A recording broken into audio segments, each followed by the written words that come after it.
Here is the non-spoiler review of the film Mahavatar Narasimha Telugu dubbed animated movie.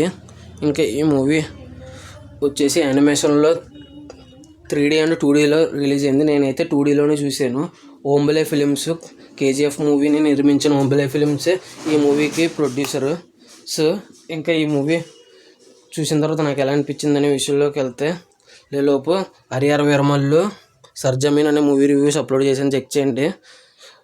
నాకు reviews లేట్గా ఇచ్చినా కూడా జెన్యున్గా ఇస్తానని అనిపిస్తే నా కంటెంట్ చూడండి. నా కంటెంట్ నచ్చితే లైక్ చేయండి, షేర్ చేయండి, సబ్స్క్రైబ్ చేసి పక్కన ఉన్న గంట సింబల్ క్లిక్ చేసి నా ఛానల్ సపోర్ట్ చేయగలరు. స్టోరీ ప్లాట్ మూవీ ఎలా అనిపించింది, plus points minus points rating ఇస్తాను. కాబట్టి నా వీడియో చివరి వరకు చూడండి. ఇంకా మూవీ విషయానికి వస్తే, నాకైతే స్టోరీ ప్లాట్ విషయానికి వెళ్ళిపోతాం. ఇంకా స్టోరీ ప్లాట్ విషయానికి వెళ్తే, పురాణాల్లో అంటే మైథాలజీలో హిరణ్యకశిపుడు అనే రాక్షసుడు ఉంటాడు. విష్ణుమూర్తిని దేవుడిని నమ్మడు. అతనికేమో ఒక పిల్లోడు పుడతాడు. ఆ పిల్లోడి పేరు వచ్చేసి భక్త ప్రహ్లాద. ఆ ప్రహ్లాద వచ్చేసి విష్ణు భక్తుడు.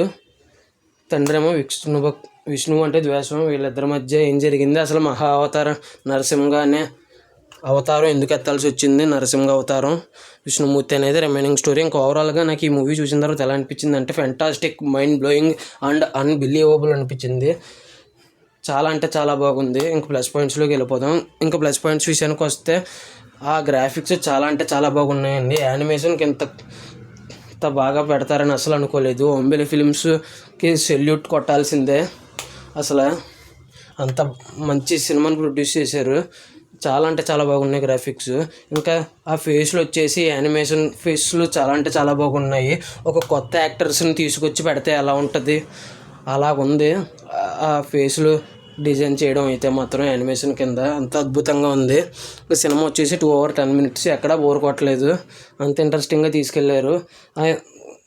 ఆ సీన్స్ కొన్ని సీన్స్ అయితే ఇంకా చాలా అంటే చాలా బాగున్నాయి. ఇంకా క్లైమాక్స్లో నరసింహస్వామి హిరణ్యకశిపుడు ఫైట్ ఒకటి ఉంటుంది, అది మాత్రం ఎక్సలెంట్. మళ్ళీ ఇంటర్వెల్ దగ్గర ఒక ఫైట్ ఉంటుంది, అది కూడా సూపరు. ఇంకా అక్కడ గ్రాఫిక్స్ కూడా సూపరు.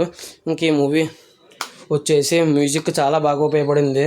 కొన్ని యాక్షన్ సీన్స్కి, ఎమోషనల్ సీన్స్కి కూడా బాగా ఉపయోగపడింది. ఇంక ఈ మూవీ వచ్చేసి మంచిగానే చాలా మంచిగా తీసుకెళ్లారు. ఇంకా మగ అవతార్ పరశురామ్ అని నెక్స్ట్ పార్ట్ అంట.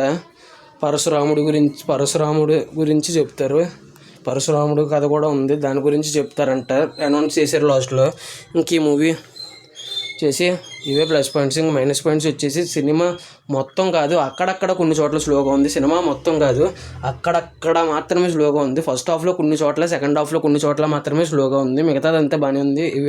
ఇవి తప్ప ఇంకేమీ లేవు నెగిటివ్లు. స్టార్టింగ్ 5 out of 5 రేటింగ్ అయితే ఇవ్వచ్చు ఈ మూవీకి అని అయితే అనిపించింది. నాకైతే తమ్నెయిల్లోనే పెట్టాను 5 out of 5 అని. అసలు మిస్ అవ్వద్దు. ఇటువంటి పురాణాలని యానిమేషన్లో చూడాలి అనుకునే వాళ్ళు మాత్రం అసలు మిస్ అవ్వద్దు.